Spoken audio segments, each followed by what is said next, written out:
Graça e paz. Boa noite. Está feliz? Toma o teu assento. Glória a Deus.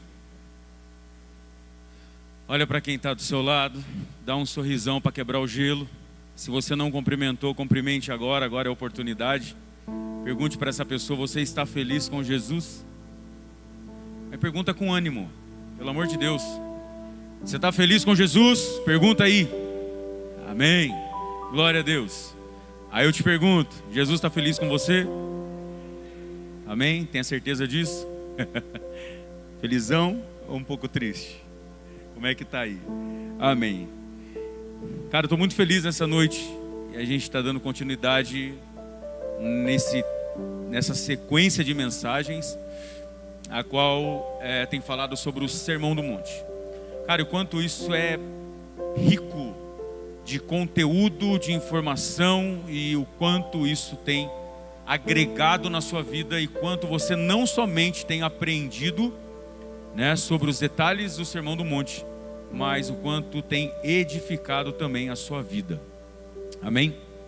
Abra lá comigo no Evangelho de Jesus Cristo, segundo escreveu Mateus, capítulo de número 5, verso de número 5.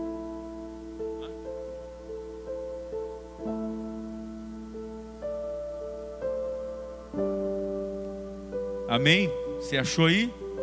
Você achou? Já diga amém, aleluia, glória a Deus. Quem está feliz se manifesta, amém? Então, cara, se manifesta aí, me ajuda, por favor, participe.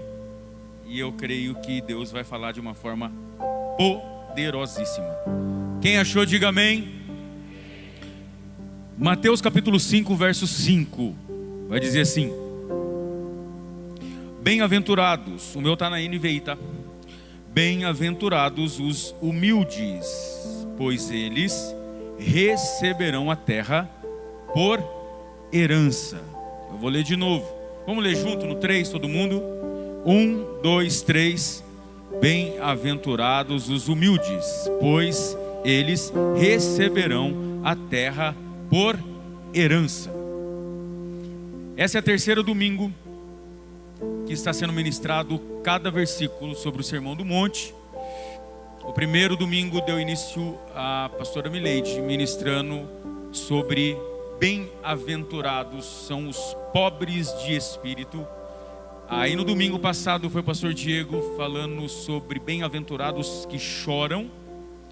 E aí hoje nós vamos falar um pouco sobre humildade. Eu quero pedir para você a sua humildade, a sua paciência em poder se aquietar aí num lugar para poder me ouvir e entender aquilo que eu tenho para passar para você, ou melhor, aquilo que Jesus tem para passar para você através da minha vida. Então se atente aí, se quiser anotar, anota. Quem quiser o esboço depois eu mando, não tem problema, mas fique atento no que Deus vai dizer. E o tema dessa mensagem de hoje é: a humildade fere o orgulho. Então, o tema dessa mensagem é: a humildade fere o orgulho. Então, esse é o tema da mensagem. E eu quero compartilhar com vocês alguns pontos muito importantes. Eu gosto muito de detalhes, do que, para que aquilo, para que serve aquilo, qual o significado daquilo, o que quer dizer aquilo. Então, eu gosto muito de pesquisar sobre esses pontos, esses detalhes. Eu acho que é muito rico a gente entender esse conteúdo. Então, esse ensinamento de Jesus sobre o Sermão do Monte se refere às condições do homem para com Deus. Então, quando Jesus ele é tentado no deserto, ele sai de lá, e o primeiro lugar a qual ele vai exatamente para poder fazer o que ele tinha que fazer, escolher os seus discípulos e também dar início à sua ministração, é o lugar chamado Galileia. E quando o Senhor Jesus ele chega neste monte para poder estar passando este ensinamento, para estar ministrando sobre aquele povo que ali está, a qual ele começa com as bem-aventuranças. Bem-aventurados são. A cada ponto que ele fala, como foi ministrado já, os pobres de espírito, os que choram, e o de hoje, no caso os humildes, a qual herdarão a terra, ele está se referindo à condição do homem, ou seja, daquele povo para com Deus, a condição espiritual daquele povo para com Deus. Então Jesus, neste momento a qual ele está mencionando essa ministração do Sermão do Monte, dizendo: os pobres de espírito, os que choram, os humildes, os que têm fome, os misericordiosos, os limpos de coração, os pacificadores, os perseguidos. Esse sermão não significa Jesus olhando para eles como coitados. Ah, tadinho de vocês que estão chorando. Ah, tadinho de vocês que estão se humilhando. Não, quando o Senhor ele está apresentando cada bem-aventurado, ele está se referindo à condição daquele povo, daquela região, daqueles homens, as condições deles espiritual com Deus. Então, quando Jesus ele está pontuando cada verso, que hoje, glórias a Deus, nós temos acesso a isso, ele está trazendo aquele povo, apresentando para aquele povo de uma forma clara e objetiva a condição que eles estavam perante o Senhor. E eu quero falar um pouco sobre o porquê que Jesus ele não apresenta, ele não coloca esse bem-aventurados. Eu vou falar um pouco o significado do bem-aventurados, mas não apresentando para eles como um coitado, porque até então isso não seria o propósito de Jesus. Cara, é muito louco, porque Jesus nunca teve dó de ninguém. Jesus teve íntima compaixão, mas dó não. Então quando ele sobe naquele monte, e aquele povo chega até ele para poder ouvir o que ele tinha para passar, ele estava se referindo à condição daquele povo.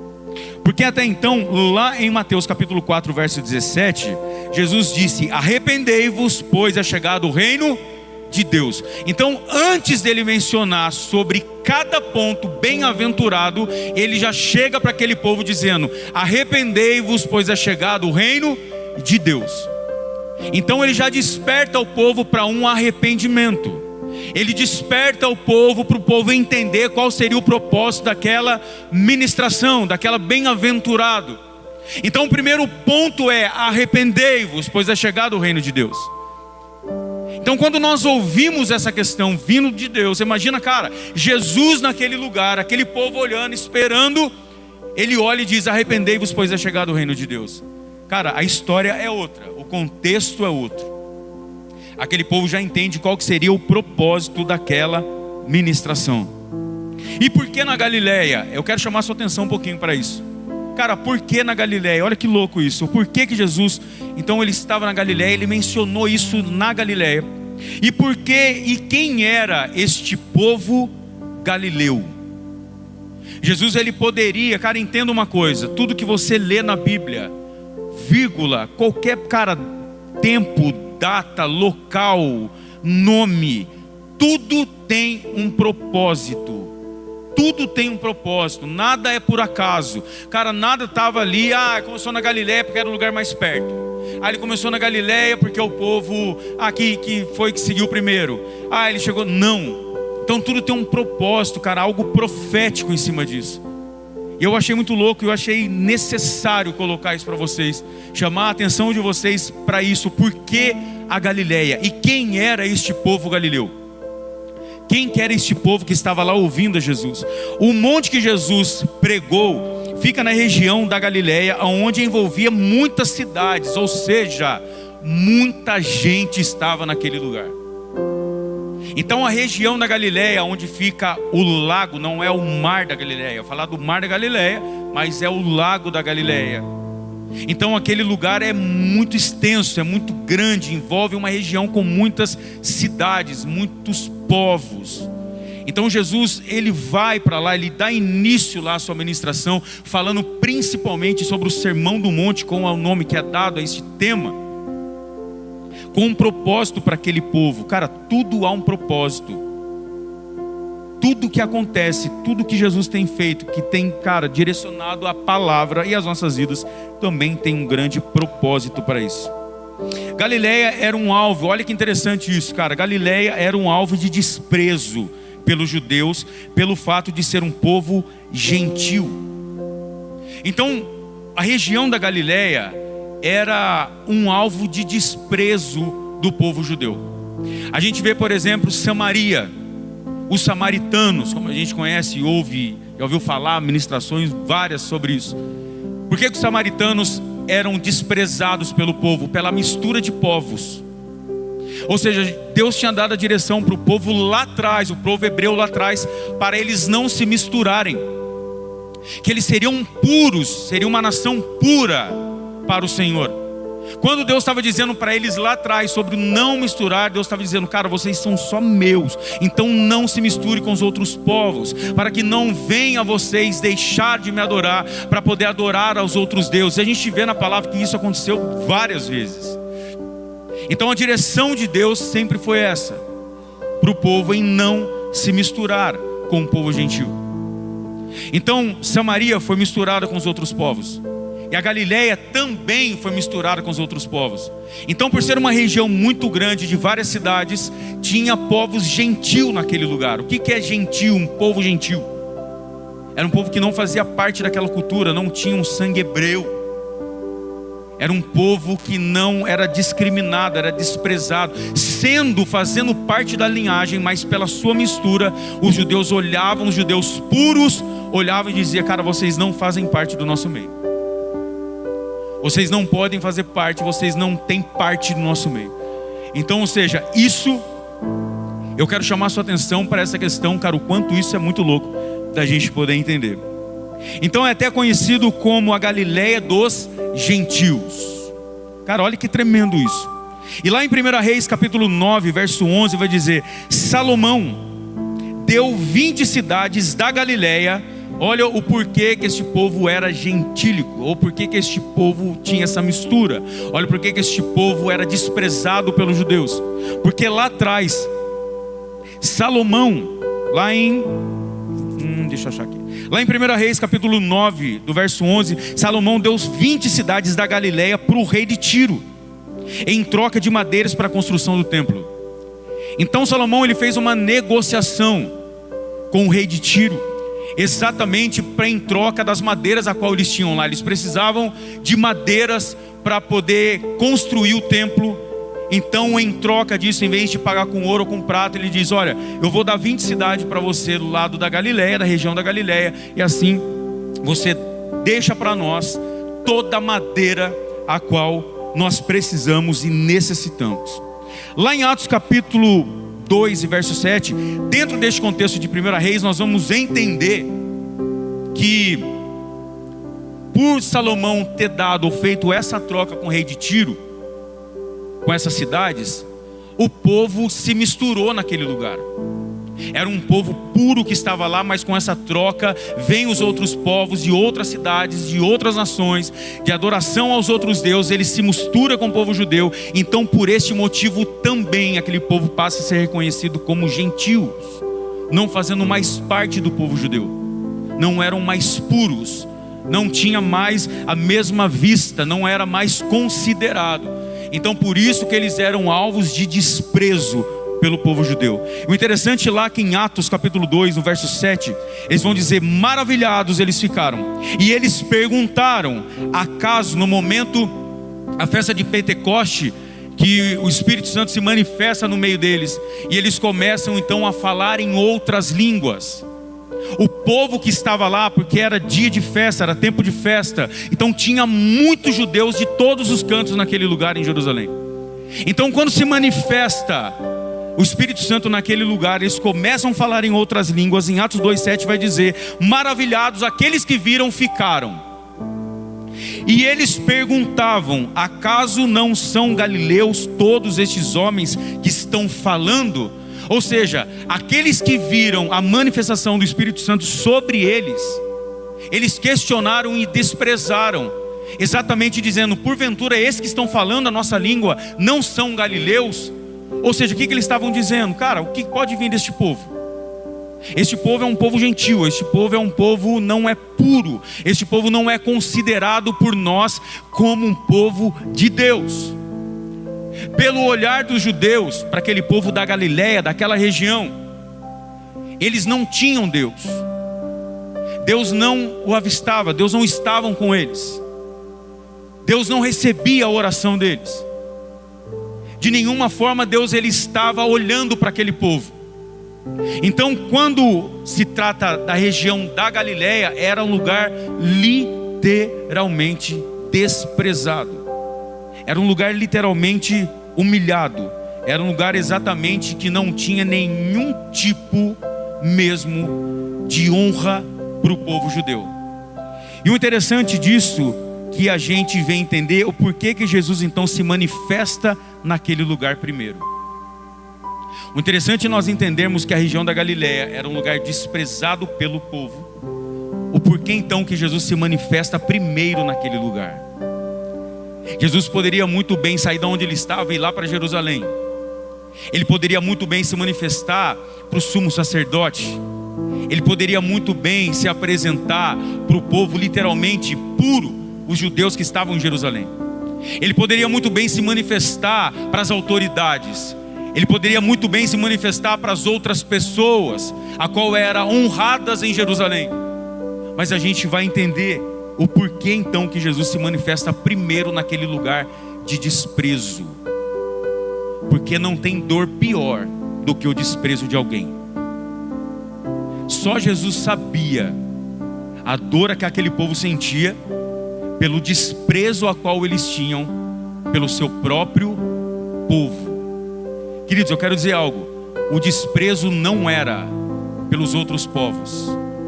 O desprezo do povo da Galileia era pelo seu próprio povo. E muitas das vezes nós nos decepcionamos, nós ficamos frustrados.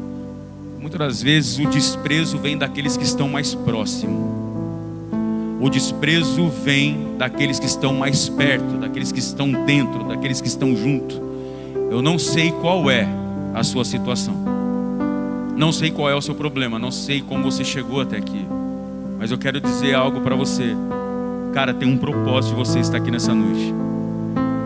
Cara, eu não sei em qual área você tem sido desprezado, mas eu quero dizer algo para você. Assim como Jesus se manifestou na Galileia por um propósito, Jesus se manifesta na sua vida hoje com o propósito de fazer algo. Não sei em qual área seja o desprezo ao qual você tem vivido.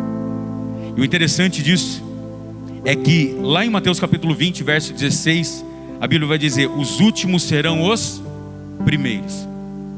Então Jesus já coloca em prática aquilo que ele iria falar lá em Mateus capítulo 20.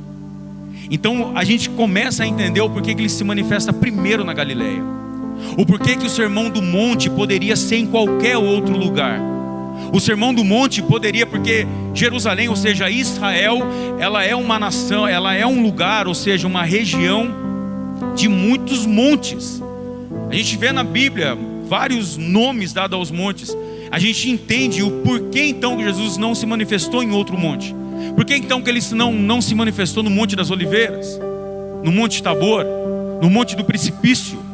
E por que então esse propósito de o Sermão do Monte ser exatamente na Galileia? Porque o desprezo que aquele povo estava recebendo era o consolo que Deus tinha para eles naquele momento. O desprezo que eles estavam recebendo do seu próprio povo era a manifestação do consolo que vinha através de Jesus para a vida daquele povo. Ou seja, Jesus olhando para aquele povo, para a região da Galileia, o desprezo que eles receberam desde lá de trás pelo povo gentil, estarem junto com eles. Jesus estava dizendo: cara, relaxa. Se os teus te desprezaram, eu estou aqui para consolar. É por isso que ele diz sobre serão consolados. Mas eu torno a repetir, essa ministração, essa mensagem não foi com propósito de dó. Ah, você está chorando, então tadinho de você, eu vou te consolar. Não. Quando Jesus ele se manifesta é com um propósito de exatamente manifestar o seu reino naquele lugar. Aonde havia o desprezo, Jesus estava trazendo agora a honra para aquele lugar. Aonde havia o desprezo, a exclusão daquele lugar, daquele mesmo povo, Jesus estava trazendo novamente a conexão daquele povo para com Deus. Cara, Jesus veio com um propósito para essa terra e a gente sabe disso. O propósito foi para reatar o relacionamento do homem com Deus. A ideia e o propósito foi exatamente isso, de reatar novamente o relacionamento que foi perdido. Cara, a gente vê lá em Malaquias, sempre eu gosto de mencionar isso. A gente vê lá em Malaquias o quanto que o povo pecou contra Deus e abandonou a Deus. Então Deus fica por 400 anos. Quanto tempo? 400 anos. O período a qual Deus se aquieta e não fala. E Jesus veio com um dos propósitos, exatamente para reatar esse relacionamento. Então quando nós vemos a manifestação de Jesus na Galileia, no monte, trazendo este sermão, era apresentando para eles a condição que eles tinham perante Deus agora. E sabe o que é o mais louco de tudo isso? Porque sempre a gente fala assim, a graça só se manifestou. Acho que talvez você já ouviu isso, talvez até eu já falei, peço perdão por isso. A graça só se manifestou depois que Jesus morreu, ressuscitou e foi levado aos céus, e o povo rejeitou, e a graça então se manifestou sobre o meio do povo. Não. Cara, a gente vê isso, esse contexto que é muito louco a gente entender e a gente prestar atenção, o quanto que a graça de Deus se manifesta já para os gentios neste momento. Porque os que estavam lá não eram judeus puros. Os que estavam lá naquela região gentílica era um povo a qual, vamos se dizer assim, pelos judeus não mereciam estar ouvindo o que eles estavam ouvindo. A gente vê a mulher cananeia, por exemplo. Quando Jesus ele sai da região ali, aquela mulher chega gritando para ele, querendo um milagre, querendo que ele viesse a curar a filha dela. Jesus, olha, eu tenho contigo, não chegou a hora ainda da minha manifestação. Mas Jesus, neste contexto, cara, do Sermão do Monte, a gente entende e vê o quanto a graça de Deus já estava sendo manifesta para os gentios. Isso já tinha uma mensagem lá atrás para a gente, dizendo assim, olha, eu vim para os meus, mesmo que os meus vão me rejeitar lá atrás, mas lá na frente, mas eu já estou me manifestando para vocês. Jesus inicia a ministração com bem-aventurados. Cara, olha que louco isso, presta atenção neste ponto. E Jesus inicia a ministração com bem-aventurados ou felizes. Então a gente vê o significado da palavra bem-aventurados e felizes. Fala, felizes são aqueles. Felizes são os que choram. Cara, não fecha as contas. Felizes são os humilhados. Não fecha a conta. Felizes são os pobres de espírito. Felizes são os perseguidos. Cara, a gente começa a ler e entender esse significado de bem-aventurados com feliz. Você olha, cara, que louco. Como que eu vou ser feliz chorando? Ah, tudo bem, chora de alegria. Mas como vai ser feliz sendo perseguido? Como que vai ter uma felicidade, cara, sendo humilhado por alguém? Como ser feliz, né? Sendo rejeitado. Como que pode, cara, tem esse entendimento, como que pode a gente ouvir de Jesus o bem-aventurado, ou felizes aqueles que... Então a gente olha uma ministração dessa, um contexto dessa que Jesus estava dizendo, cara, a gente olha e fala assim, mano, não fecha as contas o que Jesus está dizendo. Não dá pra gente entender, a nossa mente buga, pra gente olhar e falar assim, cara, como? Porque sempre a gente vai pensar de um lado oposto. Eu sou feliz por não ser perseguido. Eu sou feliz porque eu tenho. Eu sou feliz porque eu conquistei, porque eu ganhei. Mas quando Jesus ele vem mencionando nesses versículos sobre a felicidade, o ser feliz, cara, a gente para pensar e fala, cara, que negócio louco. Não dá pra gente entender isso. Mas o interessante é que esse bem-aventurados ou felizes é na nossa tradução. E no original ele tem um outro significado muito importante sobre isso. Quando Jesus ele diz dentro desse versículo, desse tema que nós estamos lendo hoje, bem-aventurados humildes, porque esses herdarão a terra. Então quando ele está dizendo bem-aventurados, no original, no grego, se pronuncia como Macários.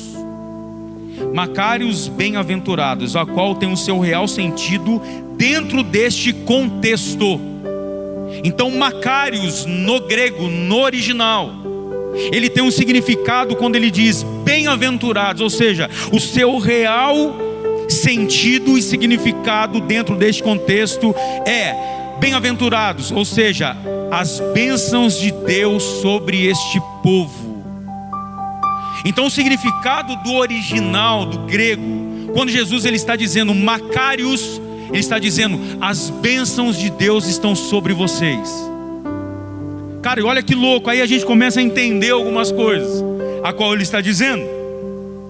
Ou seja, as bênçãos de Deus estão sobre os pobres de espírito, as bênçãos de Deus estão sobre os que choram, as bênçãos de Deus estão sobre os humildes. Cara, porque a gente vê a tradução bem-aventurados ou felizes, é na hora que a gente começa a querer entender, cara, buga. Mas quando a gente vai para o original e a gente entende qual é o literal significado, é as bênçãos de Deus está sobre você que é pobre de espírito. As bênçãos de Deus está sobre você que chora. E eu torno a dizer, cara, Ele está colocando as condições daquele povo perante o Senhor. Então, cara, o entendimento disso, e quando ele completa dizendo Macarius, ou seja, bem-aventurados ou felizes, ou as bênçãos de Deus estão sobre o povo,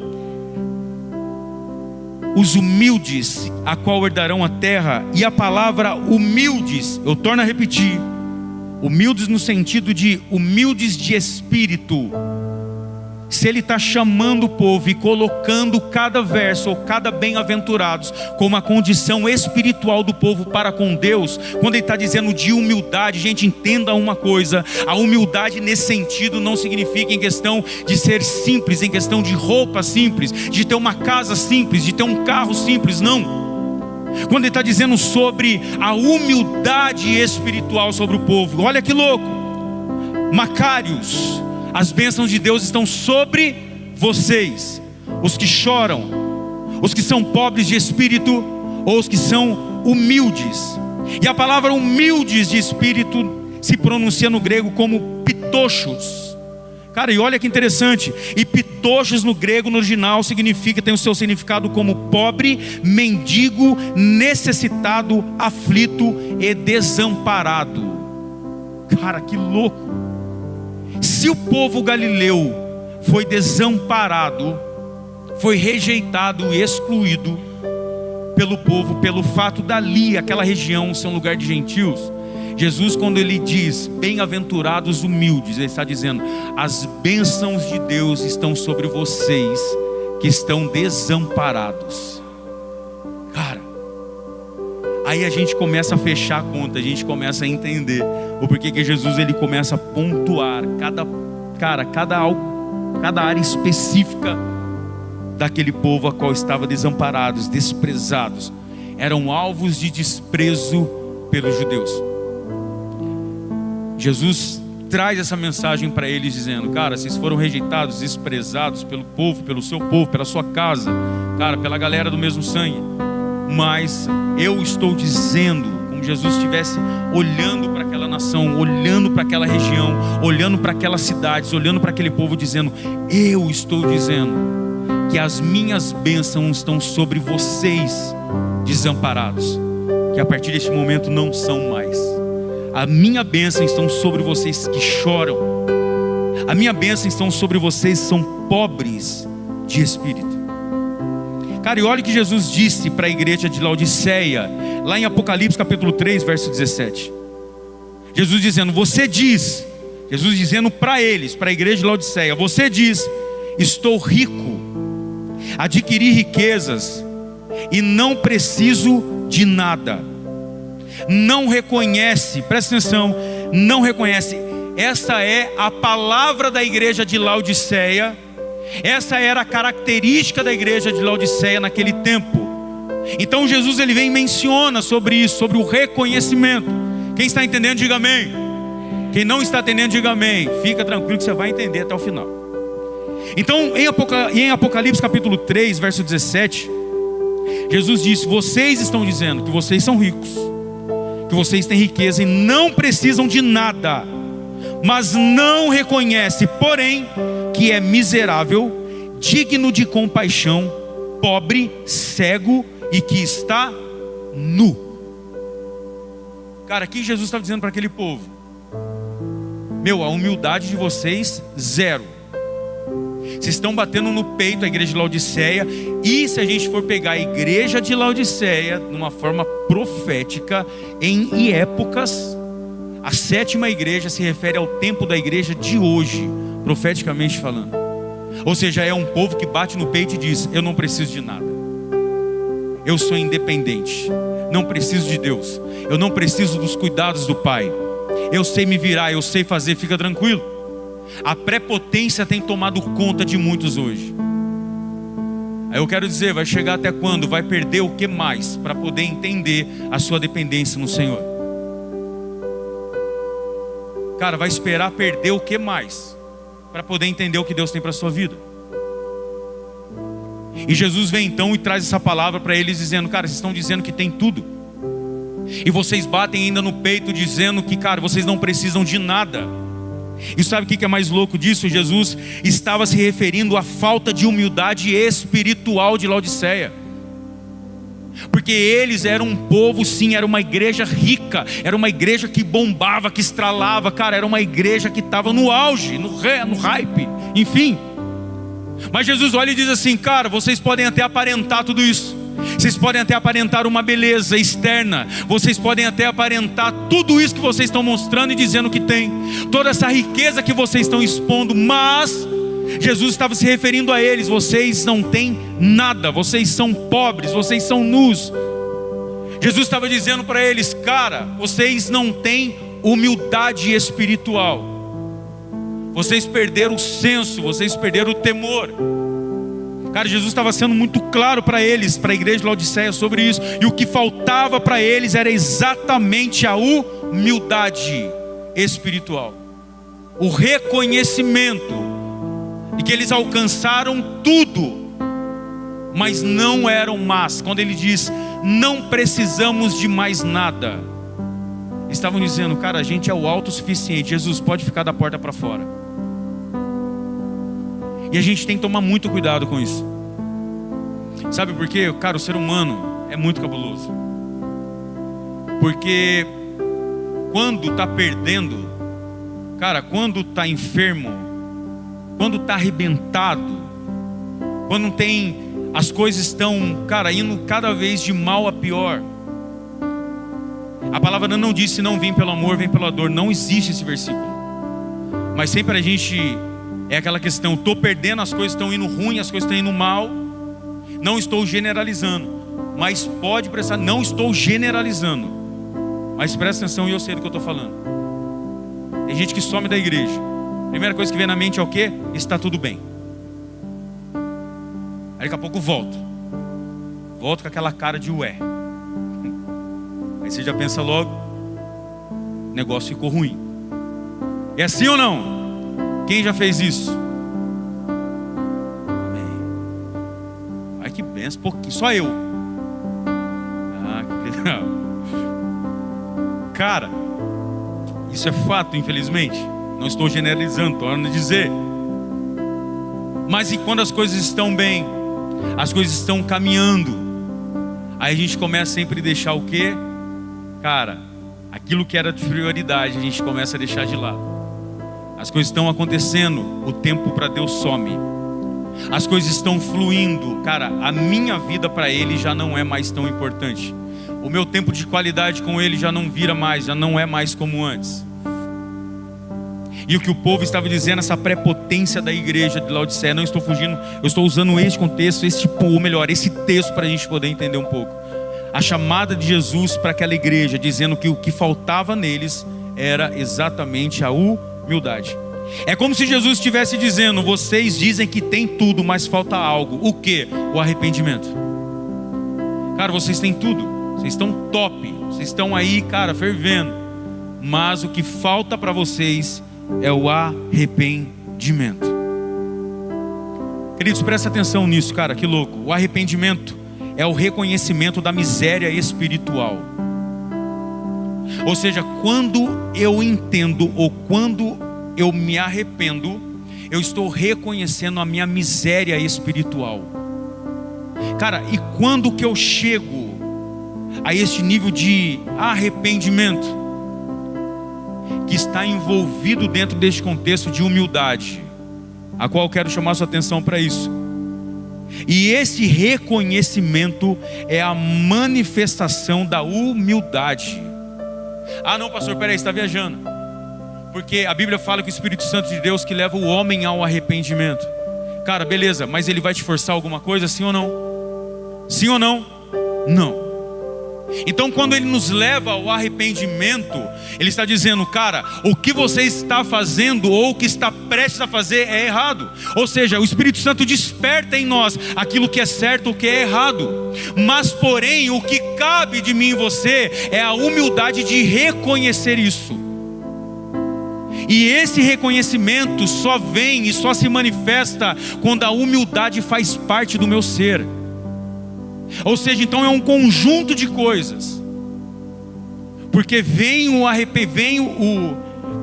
Espírito Santo de Deus trazendo a existência daquilo, mostrando que é de fato errado ou não. A humildade dentro de mim reconhece aquilo. Ou seja, porque humildade é o reconhecimento. Eu reconheço aquilo através da minha humildade. E essa humildade é onde vai trazer exatamente o reconhecimento. E esse reconhecimento traz então o arrependimento. O que Jesus estava dizendo para o povo, quando ele dizia, arrependei-vos, pois é chegado o reino de Deus. Ele estava dizendo exatamente neste ponto, como se usando essas palavras. Meu, seja humilde, porque o negócio vai mudar para a sua vida, para este lugar, para essa região.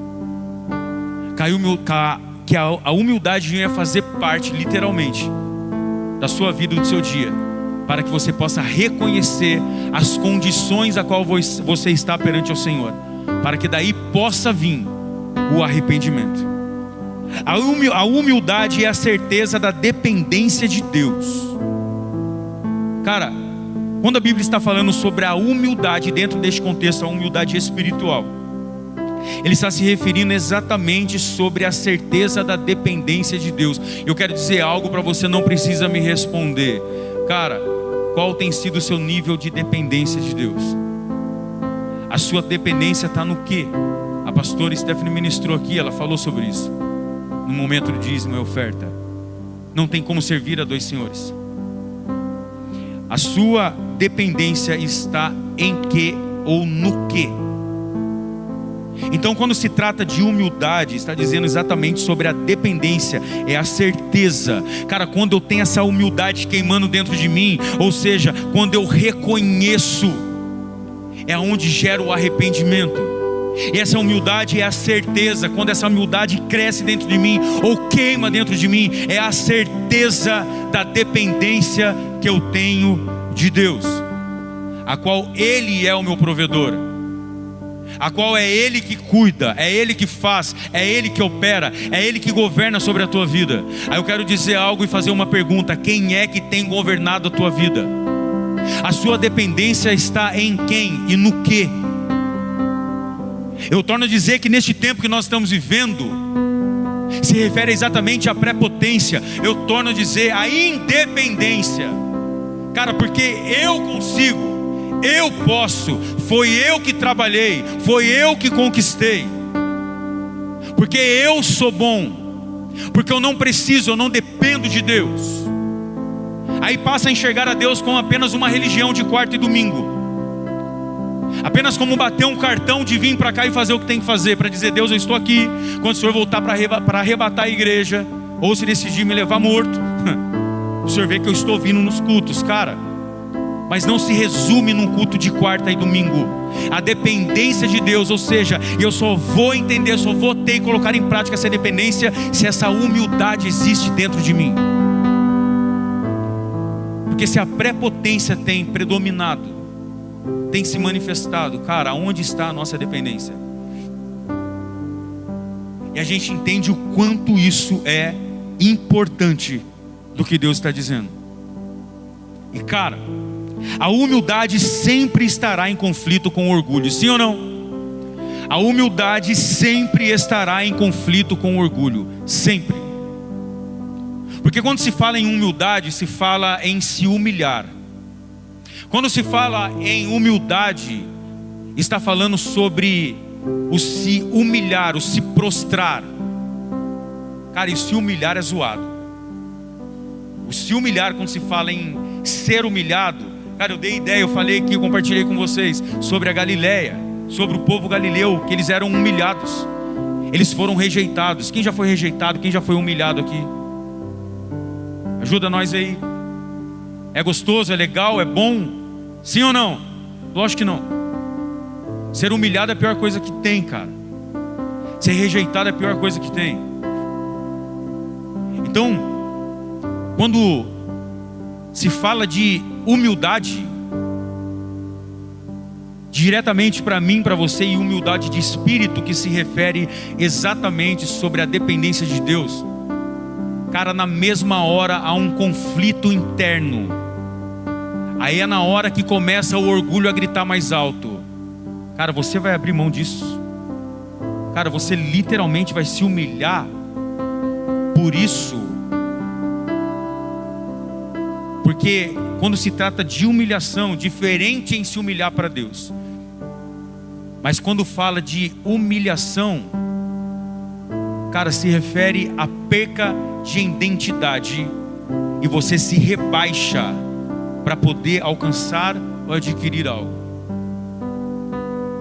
Cara, então quando se fala em humilhação a Deus, quando se fala a humildade, essa dependência de Deus, o Senhor está dizendo, cara, se humilha que eu garanto o que eu vou fazer na sua vida. Se humilhar para coisas, para pessoas, cara, se humilhar por atenção, se humilhar por um afeto, cara, não tem nada pior do que isso. Cara, isso é horrível. Porque quando você se humilha para isso, você se rebaixa a um nível que você não consegue se identificar. Você olha para dentro de você e você fala assim, cara, quem eu sou? E olha o nível que chega para poder adquirir algo. Mas é diferente dessa humilhação. Porque quando nós colocamos a humilhação referente a coisas ou a pessoas, porque tem gente que se sujeita a tantas coisas para poder ser reconhecido. Tem pessoas que se humilham e se sujeita a tantas coisas para poder ser aceito pelas outras pessoas. Tem pessoas que se humilham a um ponto de perder a sua essência, exatamente por aquilo que ela quer alcançar. Mas quando se refere a essa humilhação perante a Deus, cara, eu quero dizer algo para você: se humilhe com força.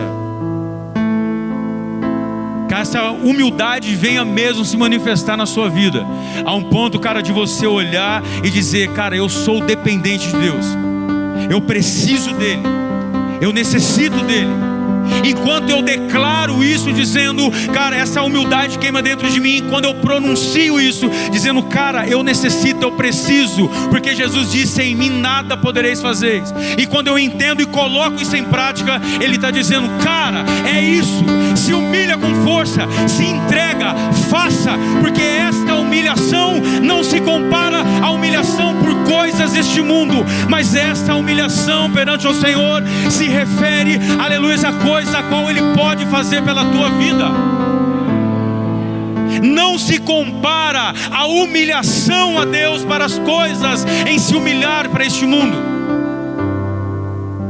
Pessoas se humilham no seu trabalho para se manter naquele lugar, se sujeitam a coisas erradas no trabalho para se manter naquele lugar. Deus está dizendo, cara, se humilha para mim, porque a humilhação para mim é totalmente diferente da recompensa que o mundo pode dar quando você se humilha.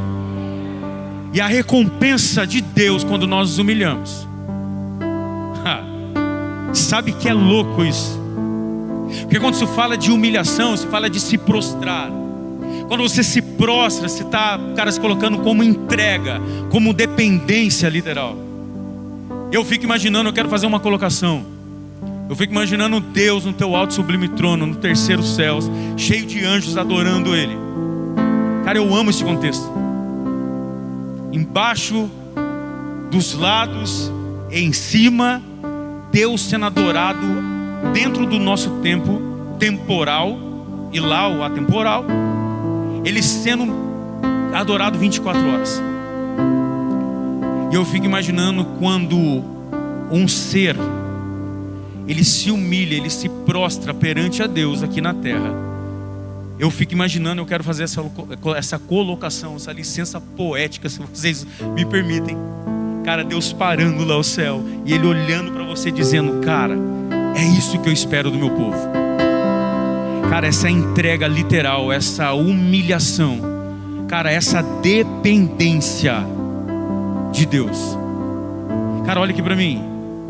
Meu, você não tem para onde correr. Você depende de Deus. Eu não vou falar nós, porque nós é muita gente.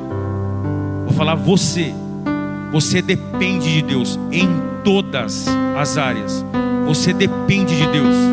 Eu vou repetir de novo até você entender. Cara, você depende de Deus. Cara, se você continuar com essa independência, a prepotência tomando conta da tua vida, cara, perde cada dia mais. A dependência de Deus em todos os sentidos, para você levantar. Ah, eu só estou nessa posição no meu trabalho porque eu fiz um curso de faculdade. E daí? Grande coisa. Eu só sou diretor, eu só sou gerente porque eu sou bom. E daí? Grande coisa. Quem perguntou? Cara, se você não for dependente de Deus, se Deus decidir na madrugada falar assim, você não vai levantar amanhã, acabou. E aí? Cadê o que o currículo vai adiantar? O que a saúde vai adiantar? O que a prepotência vai adiantar? O que o seu ser bom vai adiantar e vai resolver? A dependência, a humilhação e a humildade é saber que eu sou dependente dele até para levantar pela manhã. Porque se Deus decidir em fazer o que Ele tiver que fazer, qualquer coisa, cara, não tem o que a gente possa fazer. Então, abaixa um pouco do pedestal, desce do pedestal um pouco, se humilha, reconheça, deixa a humildade entrar em conflito com o seu orgulho, mas permita a humildade dizer para o teu orgulho assim: cara, independente do que você vai dizer ou não, eu sou dependente de Deus. Independente do seu orgulho vai dizer, mas não, cara, esquece. Porque o orgulho é o quê? É o massagear o ego. Cara, e é isso que a nossa carne quer, velho.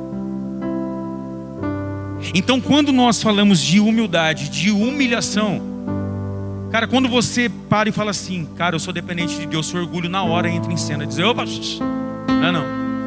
Tem até, tem até um meme, né, que diz assim, quando você, cara, diz, olha, teu espírito diz assim, cara, você precisa ser dependente de Deus, você precisa entender essa dependência. O seu orgulho diz, precisa não, precisa nada, você é bom o suficiente, você é dependente, você pode, você consegue, não precisa de nada disso. Cara, você é dependente para todas as coisas. Você é dependente para todas as coisas. E a humildade sempre estará em conflito com o orgulho. E olha o que Jesus disse em Marcos capítulo 2, verso 15. Cara, olha isso que louco. Olha isso que louco. Olha o que Jesus disse em Marcos capítulo 2, verso 15. Os sãos não precisam de médicos, e sim os doentes. Quem já ouviu esse contexto, diga amém. Aleluia, participe comigo aí, gente. Cara, e olha que louco, ele está dizendo, os doentes precisam de médico, os sãos não. Jesus, ele está se apresentando como um médico salvador. Ele está dizendo, cara, os doentes, eles dependem, eles reconhecem quem eu sou. Aí ele pergunta, tem algum são aqui? Tem algum são?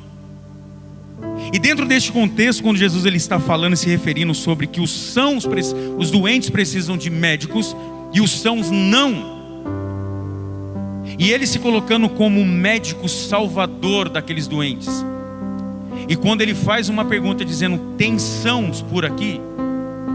É como se ele estivesse dizendo assim, eu só posso me revelar como um médico para você quando houver a humildade necessária para você reconhecer a sua doença. Cara, o que ele está dizendo? Jesus só pode se apresentar como um médico para aqueles que reconhecem quem Ele é na sua vida.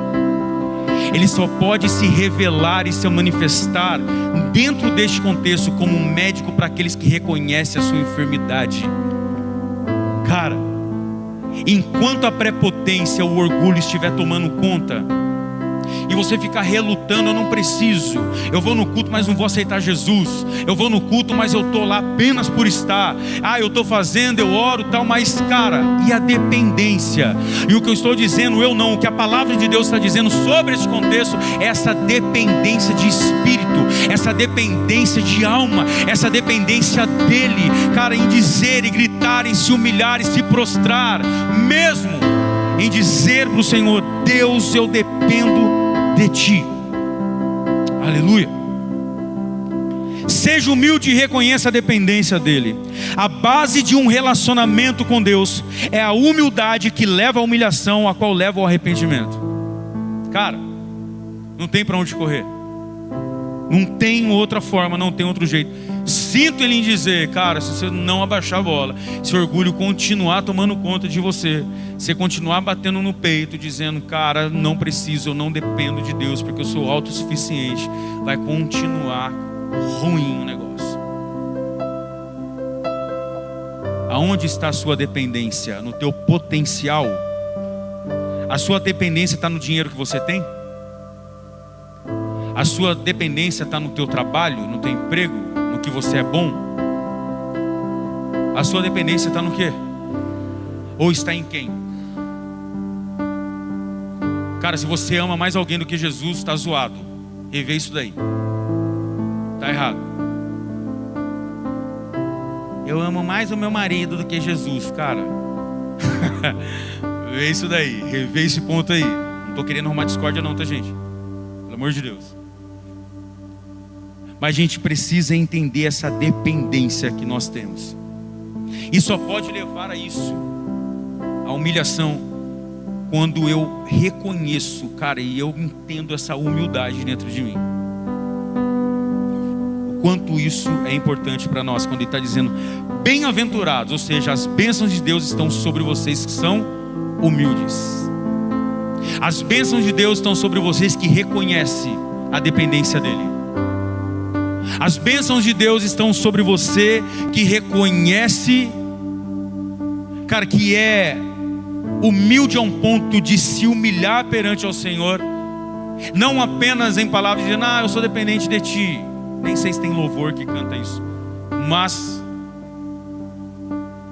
em atitudes, não nas nossas orações de costume, mas em dizer para ele, cara, eu sou dependente do Senhor em todos os sentidos. Se eu estou levantando da cama, porque foi o Senhor que me levantou. Cara, se eu faço o que eu faço hoje, porque foi o Senhor que deu as condições.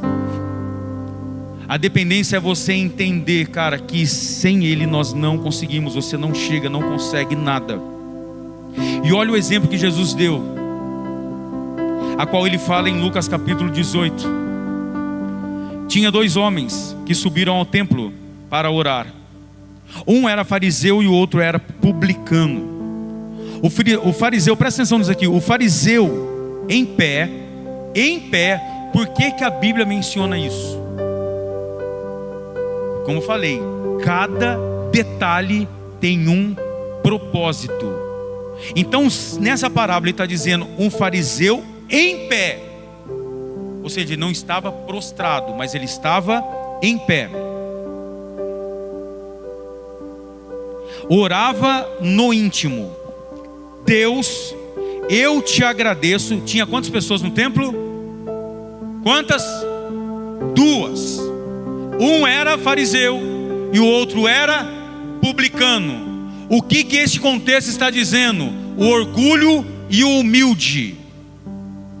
Está dizendo sobre o orgulho e sobre o que se humilha. Está dizendo sobre o prepotente e está falando sobre aquele que entende, que reconhece a dependência de Deus. Esta parábola fala muito claro sobre esses 2 aspectos, sobre essas 2 atitudes, esses 2 comportamentos. Esta parábola que Jesus está dizendo em Lucas capítulo 18 se refere ao conflito do orgulho com a humildade. Então ele está dizendo que o fariseu estava de pé orando no seu íntimo: Deus, eu te agradeço porque não sou como os outros homens. Olha a oração do cara: não sou como os outros homens, ladrões, corruptos, adúlteros, nem mesmo como este publicano. Cara, olha o que o orgulho está dizendo. Deus, eu quero agradecer ao Senhor porque eu não sou ladrão como ele. Eu estou agradecendo, Senhor, eu quero lhe agradecer porque eu não sou corrupto como esses. Ó apontamento, ó religiosidade. O cara se comparando e se colocando como o melhor. Quem faz isso? Orgulho. Eu vou falar algo, presta atenção. Todas as vezes que você se compara com alguém, é o orgulho que está entrando em conflito e dizendo que você pode ser melhor ou pior. Cara, a comparação do orgulho com a humildade. Então olha o que ele diz: eu não sou como esses, nem mesmo como este publicano. Cara, o orgulho dizendo e apontando para o humilde. Cara, eu não sou como esse publicano, eu não sou como esse cara. Jeju, olha a continuidade da oração desse fariseu: jejuo 2 vezes por semana, eu dou dízimo de tudo quanto ganho. Mas o publicano ficou à distância. Olha isso. Agora Jesus está se referindo à humildade deste homem, deste publicano. Mas o publicano ficou à distância. Ele nem ousava olhar para o céu, mas batendo no peito, ele dizia: Deus tem misericórdia de mim, porque eu sou pecador. Cara, o que esse publicano estava dizendo? A característica dele, o comportamento dele é exatamente sobre humildade, humilhação e dependência de Deus. Este contexto até diz que ele nem se ousava olhar para o céu. Reverência. Cara, ele batia no seu peito dizendo: Senhor, tem misericórdia porque eu sou pecador. Cara, ele estava se humilhando, ele estava dizendo, cara, os seus pecados. Ele estava expondo quem ele era. Cara, a humildade, o reconhecimento, reconhecendo quem ele era, cara, e colocando isso para Deus. Aí Jesus vem e completa essa parábola dizendo: eu digo que este homem e não o outro. Ele estava apontando para o publicano e não para o fariseu. Eu digo que este homem, não o outro, foi para casa justificado diante de Deus. Pois quem se exalta será humilhado, e o que se humilha será exaltado. Cara, olha a recompensa de Deus, não é barganha, mas Deus está dizendo, cara, quando a humildade se manifesta na sua vida, quando você reconhece através da sua humildade quem você é e a sua dependência nele, sabe qual que é a recompensa? Deus está dizendo: eu irei te exaltar. E essa exaltação não se refere a ser melhor do que o outro. Essa exaltação não se refere em você, cara, ser melhor do que alguém ou pior do que alguém. Mas é Deus está dizendo, como Ele diz também em Samuel: aqueles que me honram serão honrados, mas aqueles que me desprezam também serão desprezados. Cara, essa comparação que Jesus coloca nessa parábola é maravilhosa. E aqui em Tiago capítulo 4, no verso 6 vai dizer: mas Ele nos concede graça maior. Por isso diz a Escritura: Deus se opõe aos orgulhosos. Olha de novo o orgulho e a humildade. Ele está dizendo: Deus se opõe aos orgulhosos, mas concede a graça aos humildes. Cara, quando a humildade se manifesta na minha e na sua vida, quando você sabe para quem você se humilha e para quem você se prostra e para quem você se entrega, cara, Deus está dizendo: você tem a minha graça, ou seja, o favor imerecido. Mas o orgulhoso, aquele que se opõe, aquele que não reconhece, aquele prepotente, cara, aquele que eu não preciso de Jesus, eu não preciso de Deus, cara, eu não preciso nada disso. Cara, o próprio Senhor em Tiago está dizendo: cara, esse Deus se opõe dos orgulhosos. Eu vou dizer mais uma vez: deixa o seu orgulho de lado e coloque nesse conflito a humildade ser manifesta na sua vida, para que através disso a gente venha entender a dependência do Senhor. E para a gente finalizar, Não, vou continuar aqui, em Tiago 4:7 vai dizer assim: portanto submetam-se a Deus, resistam ao diabo e ele fugirá de vós. Cara, a continuidade dentro deste contexto de Tiago. E, para a gente finalizar, a humildade que nos leva ao reconhecimento, ao arrependimento e à dependência de Deus é o meio que nos garante a herdar a terra que nos foi prometida aos humildes. Cara, quando ele diz que os humildes herdarão a terra, ele está dizendo de algo futuro. Ele está dizendo, cara, os humildes herdarão a terra prometida celestial. Os humildes irão herdar a vida eterna. Então hoje, para a gente finalizar, a gente entende que quando você reconhece essa humildade, eu vou dizer, tem aí dentro de você a humildade, mas isso faz toda a diferença quando ela é colocada em prática. E não permita que o orgulho venha tomar conta disso, ou venha engolir mesmo essa humildade que há dentro de vocês. Coloque de pé.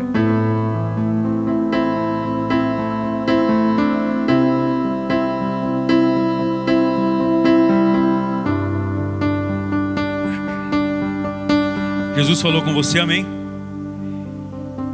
Olha para essa pessoa que está do seu lado, dá um sorrisão para ela para quebrar o gelo. Se estiver dormindo, já dá um soco nela, brincadeira. Tem gente que leva a sério. Olha para essa pessoa e pergunta assim: e aí? Orgulhoso ou humilde? Olha mesmo, dá uma intimada. Olha, intimando. Dá uma intimada, com respeito, lógico. Vira para o lado, vira de frente.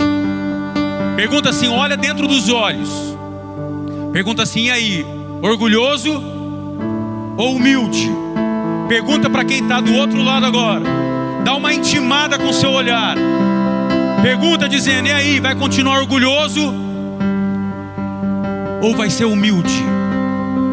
Olha para quem está atrás agora ou na frente. Dá uma cutucada, chama aí. E pergunta para essa pessoa: vai continuar orgulhoso ou vai se humilhar a partir de hoje ao Senhor? Cara, se o orgulho está batendo aí, permita a humildade ser colocada em prática na sua vida. Humilhe-se perante ao Senhor e verás o que Ele há de fazer na tua vida. Feche os teus olhos, curva a tua cabeça.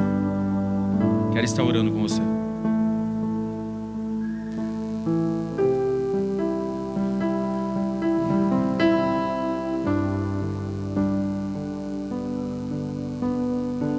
Senhor Deus e meu Pai, graça nós te damos. Te louvamos, te glorificamos por este momento, por este tempo, por essa palavra. Obrigado pelo teu cuidado, pelo teu zelo. Obrigado por esta noite, Pai, que o Senhor nos concede de vida e de estarmos aqui na tua presença, a qual nós entendemos de uma forma clara e objetiva o que a tua palavra diz na noite de hoje. Que somente, Pai, os humildes herdarão a terra a qual o Senhor prometeu. Pai, quanta informação nós recebemos do Senhor, do teu Espírito, trazendo a existência dentro de nós.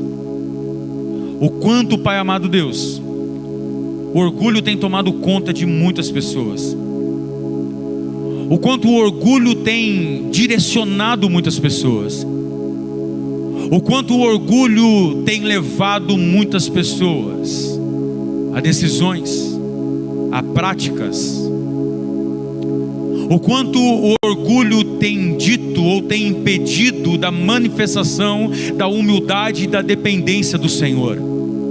E quando, Senhor, nós entendemos isso, porque não somos mais ignorantes, temos ciência da tua palavra, não somos mais leigos, pois temos ciência da tua palavra, mas entendemos, Pai amado Deus, que este conflito existe. Este conflito vai continuar existindo. este conflito do orgulho com a humildade vai continuar vivo e ativo dentro de nós, enquanto a gente permanecer nesta terra. Mas quando nós nos prostramos perante ao Senhor, quando nós entendemos a importância dessa humildade perante a Ti, o orgulho perde a força. Quando nós declaramos com a voz da nossa humildade, o orgulho tem que se calar. Quando nós nos prostramos e nós nos humilhamos perante a Ti,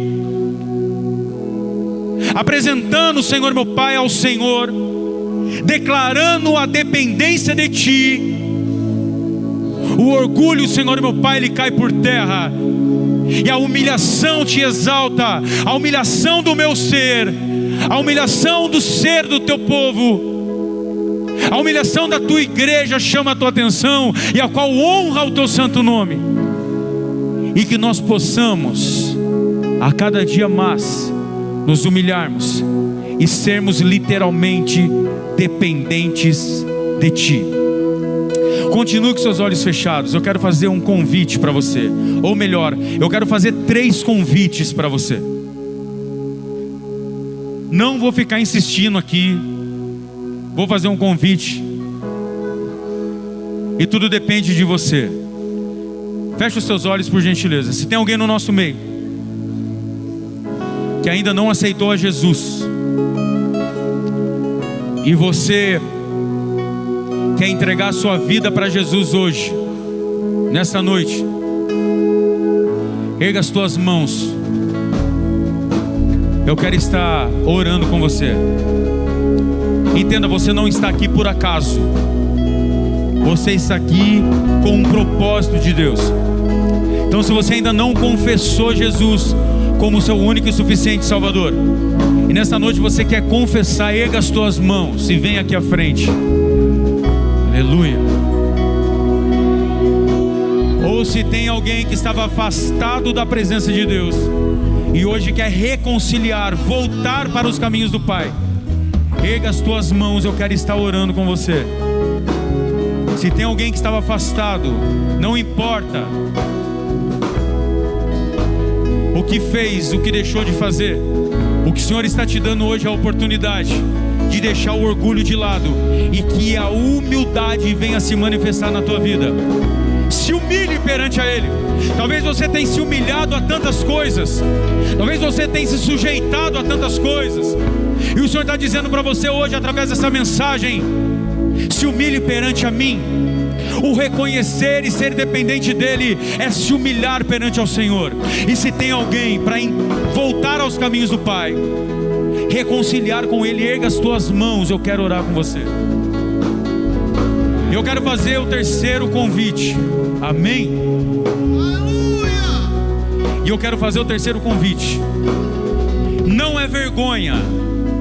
Vergonha é permanecer orgulhoso no teu lugar. Vergonha é permanecer com orgulho tomando conta da tua vida. Vergonha é permanecer com orgulho conduzindo os teus passos. Vergonha é continuar permitindo que o orgulho continue conduzindo a tua vida, os teus dias. E se você tem lutado com isso, se você tem sofrido exatamente com a manifestação do orgulho, impedindo você se humilhar e se prostrar perante o Senhor, saia do teu lugar e vem aqui à frente. Saia do teu lugar e vem aqui à frente, cara. O Senhor está te dando a oportunidade hoje de você se humilhar perante o Senhor. Torna a dizer, vergonha é permanecer, é você permitir que o orgulho continue se manifestando na sua vida. E se você entende nesta noite que você é 100% dependente de Deus, cara, saia do teu lugar. Vem aqui à frente. Um dos obreiros vão estar orando por você. E a palavra do Senhor diz que a oração do justo pode muito os seus efeitos. E eu creio que você reconhecendo isso, essa dependência de Deus na sua vida, deixando hoje o orgulho de lado, Deus há de fazer algo gigante na tua vida, cara. Se você quer uma oração, saia do teu lugar. Se você reconhece o Senhor, a dependência do Senhor na tua vida, sai do teu lugar e vem receber uma oração dos obreiros aqui na frente. Essa é a oportunidade que Deus está te dando nessa noite.